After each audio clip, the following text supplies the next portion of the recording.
ಶ್ರೀ ವಿಷ್ಣು ಸಹಸ್ರನಾಮದ 56ನೆಯ ತಿರುನಾಮ ಅಗ್ರಾಹ್ಯ ಅಂತ.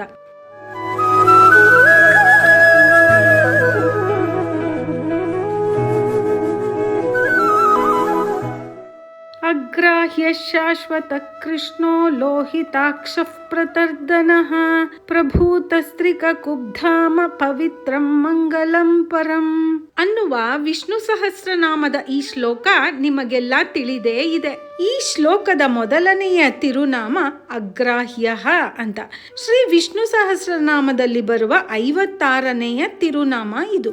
ಅಗ್ರಾಹ್ಯ ಅಂದ್ರೆ ಏನು ಅಂದ್ರೆ ಅದನ್ನ ಒಂದು ಕಥೆಯ ಮೂಲಕ ತಿಳಿದುಕೊಳ್ಳೋಣ. ಕಣ್ವ ಎನ್ನುವ ಒಬ್ಬ ಮಹರ್ಷಿ ದ್ವಾಪರ ಯುಗದಲ್ಲಿ ಇದ್ದಂತಹವರು. ಅದೇ ಕಾಲದಲ್ಲಿಯೇ ಶ್ರೀಕೃಷ್ಣ ನಂದಗೋಕುಲದಲ್ಲಿ ಅವತರಿಸಿ ಬಾಳುತ್ತಿದ್ದಂತಹ ಕಾಲ.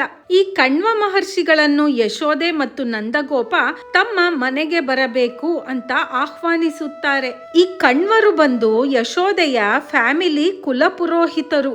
ಹಾಗಾಗಿ ಯಶೋದೆ ಕಣ್ವರಿಗೆ ಹೇಳುತ್ತಾಳೆ, ನನಗೂ ಮಗು ಹುಟ್ಟಿ 2 ವರ್ಷಗಳೇ ಕಳೆಯಿತು, ಆದರೆ ನೀವಿನ್ನೂ ನಮ್ಮ ಮನೆಗೆ ಬರಲೇ ಇಲ್ಲ.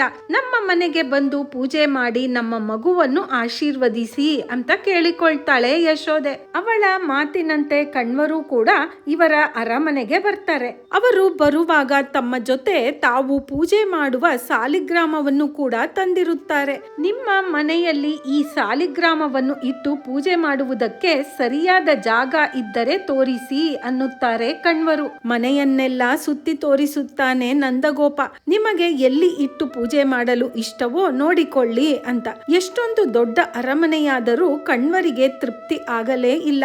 ಅವರು ತುಂಬಾ ಆಚಾರಶೀಲರು. ತುಂಬಾ ಪವಿತ್ರವಾದ ಜಾಗದಲ್ಲಿ ಇಟ್ಟು ಪೂಜೆ ಮಾಡಬೇಕು ಅಂತ ಯೋಚಿಸುತ್ತಾರೆ. ಪೂಜೆ ಮಾಡುವುದಕ್ಕೆ ಹಸುವಿನ ಕೊಟ್ಟಿಗೆಯನ್ನೇ ಸೆಲೆಕ್ಟ್ ಮಾಡಿಕೊಳ್ತಾರೆ.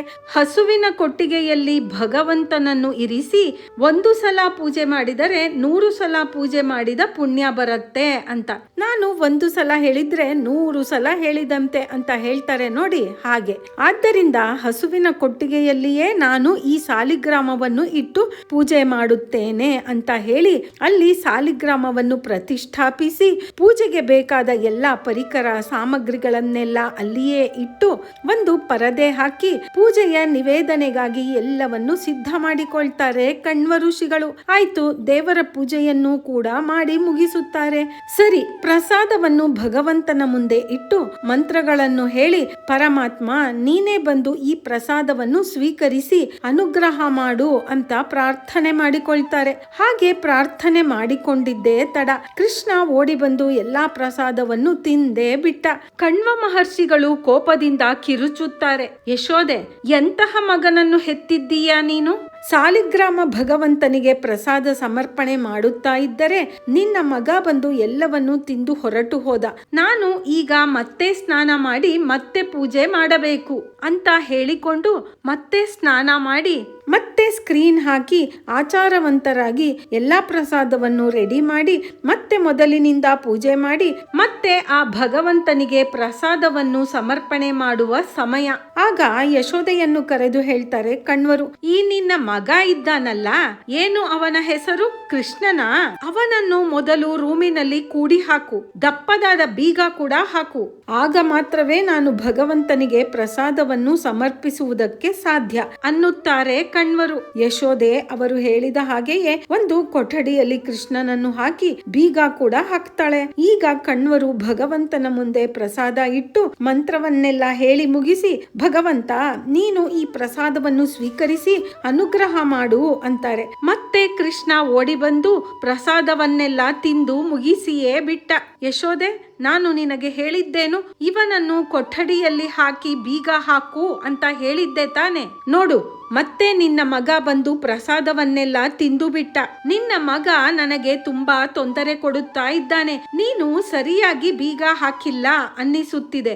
ಭದ್ರವಾಗಿರುವ ಇನ್ನೂ 2 ದಿಂಡುಗಲ್ ಬೀಗವನ್ನು ತಂದು ಅವನನ್ನು ಸರಿಯಾಗಿ ಕೂಡಿ ಹಾಕು. ನಾನು ಮತ್ತೆ ಪೂಜೆ ಮಾಡಬೇಕು ಅನ್ನುತ್ತಾರೆ ಕಣ್ವರು. ಮತ್ತೆ ಯಶೋದೆ ಶ್ರೀಕೃಷ್ಣನನ್ನು ಕೂಡಿ ಹಾಕ್ತಾಳೆ. ಆ ತಾತ ಪಾಪ ಏನೋ ಪೂಜೆ ಮಾಡ್ತೀನಿ ಅಂತಾರೆ. ನೀನೇಕೆ ಹೋಗಿ ಅಲ್ಲಿ ಪ್ರಸಾದ ತಿಂದು ತೊಂದರೆ ಕೊಡು ಕೊಡುವುದು ಅಂತಾಳೆ. ಕಣ್ವ ಮಹರ್ಷಿಗಳಿಗೆ ಈಗಾಗಲೇ ತುಂಬಾ ತಡವಾಗಿತ್ತು. ಇನ್ನು ಎಲ್ಲಾ ಪ್ರಸಾದವನ್ನು ಮಾಡುತ್ತಾ ಕುಳಿತರೆ ಆಗುವುದಿಲ್ಲ ಅಂತ ಬರಿಯ ಪಾಯಸವನ್ನೇ ಮಾಡಿದರು. ಮತ್ತೆ ಪೂಜೆ ಮಾಡಿ ಮತ್ತೆ ಆ ಪಾಯಸವನ್ನೇ ಸಮರ್ಪಣೆ ಮಾಡಿ ನೈವೇದ್ಯಕ್ಕೆ ಇಟ್ಟು ಆ ಭಗವಂತನನ್ನು ಪ್ರಾರ್ಥಿಸಿಕೊಳ್ತಾರೆ. ಭಗವಂತ, ಬರಿಯ ಪಾಯಸವನ್ನೇ ಮಾಡಿ ಇಟ್ಟಿದ್ದೇನೆ, ಬಂದು ಸ್ವೀಕರಿಸು ಅಂತ ಪ್ರಾರ್ಥನೆ ಮಾಡ್ತಾರೆ. ಕೃಷ್ಣ ಸುಮ್ಮನೆ ಇರುವನೆ ಓಡಿ ಬಂದು ಪಾಯಸವನ್ನು ಕುಡಿದೇ ಬಿಟ್ಟ.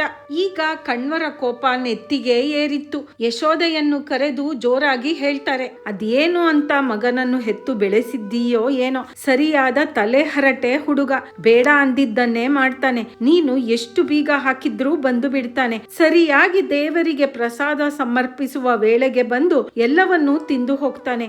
ಏನು ಅಂದುಕೊಂಡಿದ್ದಾನೆ ಅಂತ ಕೂಗಾಡ್ತಾರೆ ಕಣ್ವರು. ಆಗ ಯಶೋದೆ ಕೃಷ್ಣನನ್ನು ಕೇಳ್ತಾಳೆ, ಏಕೆ ಹೀಗೆ ಪದೇ ಪದೇ ತೊಂದರೆ ಕೊಡುವೆ? ನಿನಗೆ ಎಷ್ಟು ಸಾರಿ ಹೇಳೋದು?